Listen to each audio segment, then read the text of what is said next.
Yo soy delirante porque mi vida es delirante y mi mundo también lo es. Hay un delirio en mí que no puedo detener.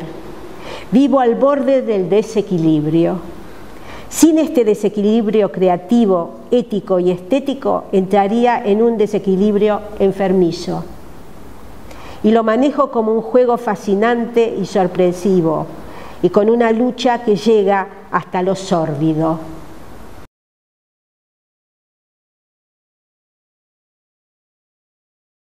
Bueno, soy Diana Dowek, estamos en el Museo de Arte Moderno, en la sala de Mildred Barton, una extraordinaria artista, muy querida mía, fue una amiga entrañable y que realmente la recuerdo como esa artista tan personal, tan histórica, histórica digo porque va a quedar dentro de la historia del arte como una artista tan personal, tan original, tan,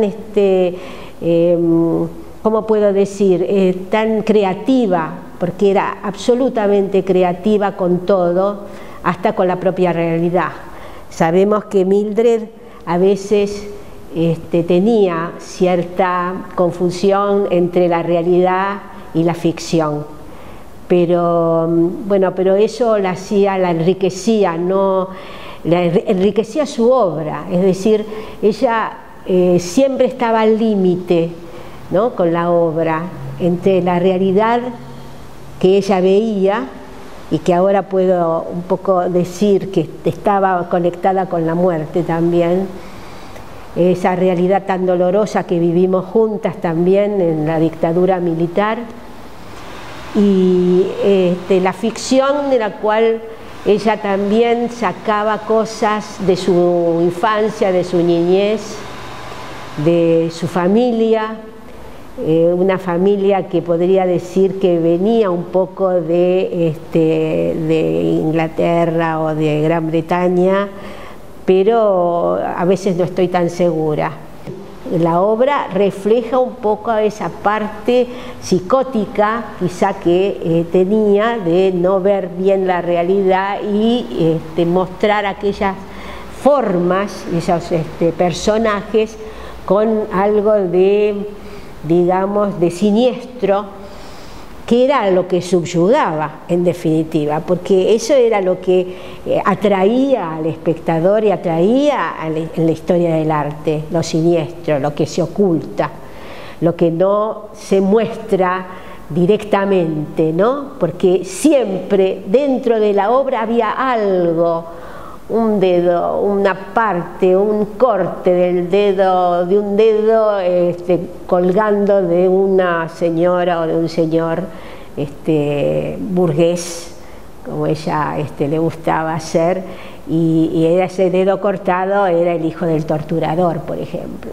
Siempre dentro de la obra había algo siniestro, algo que ocultaba, y ella desocultaba, o desocultaba en parte, no todo. Lo siniestro estaba, digamos, en el trasfondo de lo que hacía, no exactamente. Por ejemplo, siniestro es, estoy mirando para allá y veo a la Mona Lisa que tiene la lagartija que se va apareciendo de su ropaje, y eso era siniestro.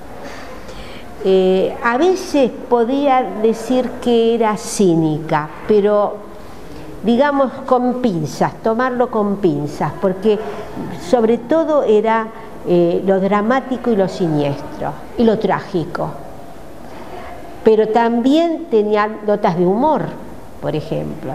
Ella no es que se corrió, sino que su obra siempre fue ese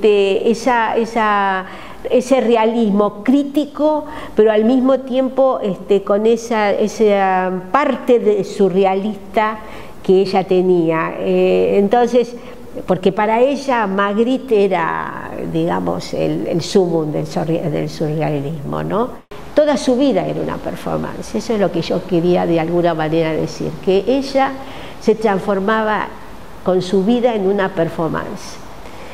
Y cuando ella, por ejemplo, hacía esas significaciones o tocaba el piano y hacía comilonas, por ejemplo, porque toda la comida la hacía ella, con esa parte sexual o esa parte erótica que tenía, y entonces realmente era no solamente graciosísimo, eran obras de arte en sí mismas.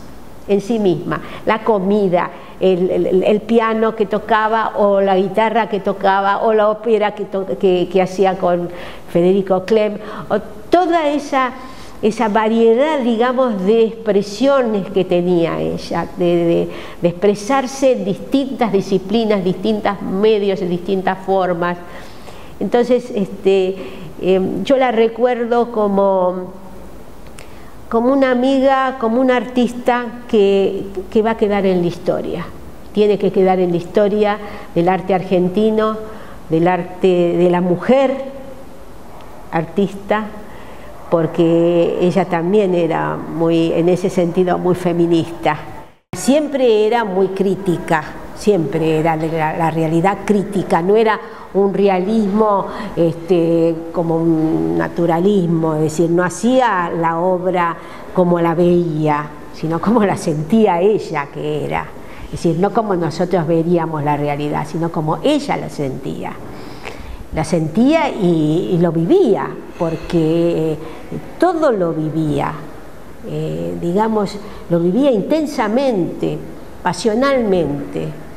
Entonces, yo la conocí en el 74, pero nos hicimos muy amigas después de una larga charla que tuvimos en el 75, 74, 75, y bueno, y después no nos separamos hasta su muerte. En la obra mía, en la obra que estamos viendo acá, que es esas madres cadavéricas que tienen en los brazos, tienen a sus bebés, cadavéricas porque son esqueletos de mujeres con pañuelos que van al fondo del mar a buscar a sus hijos que han sido tirados por los aviones. Es decir, en la época de la dictadura militar se tiraba a los detenidos, desaparecidos por los aviones. Es terrible, y ella eso lo mostró en esa obra que bueno, luego me la regaló, y bueno, juntas hacíamos muchas muestras sobre la dictadura, a 20 años de la dictadura, a 30 años de la dictadura, siempre en la posfiguración también trabajamos sobre eso.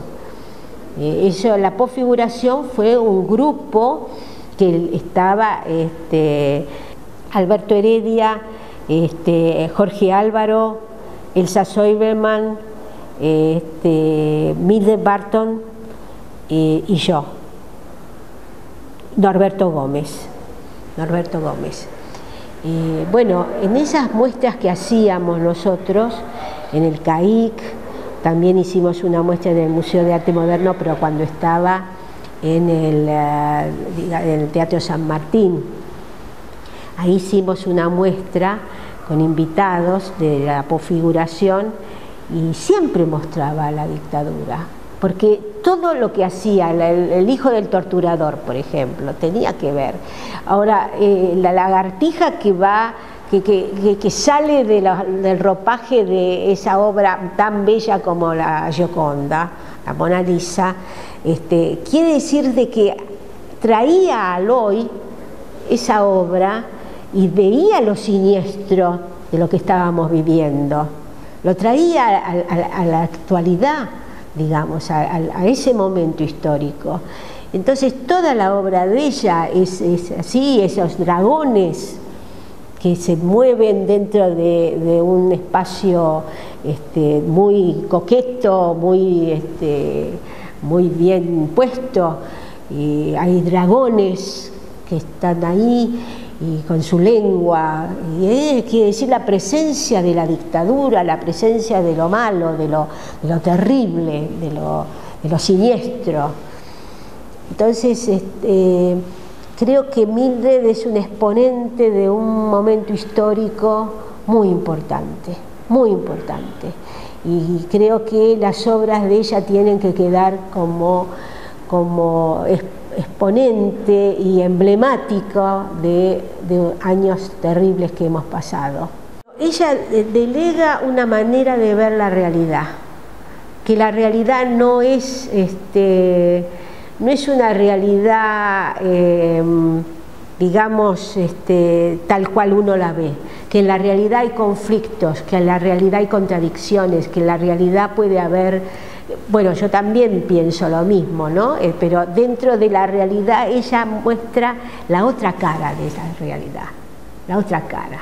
Entonces, por eso lo siniestro, por eso lo a veces cínico o a veces lo misterioso que tiene esa realidad.